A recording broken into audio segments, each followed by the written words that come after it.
chưa? Vì mai Đấy, rồi đó. đã xa nhau thật rồi. Anh biết khi tan bóng đêm bình minh rồi sẽ mang em thật xa. Vô lại đi câu.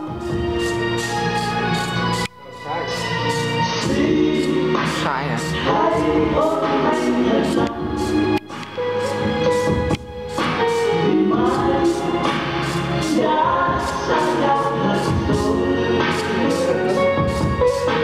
Anh biết khi tan bóng đêm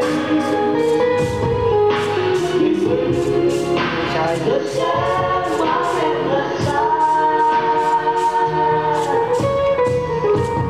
Có bóng tối dưới lối anh đi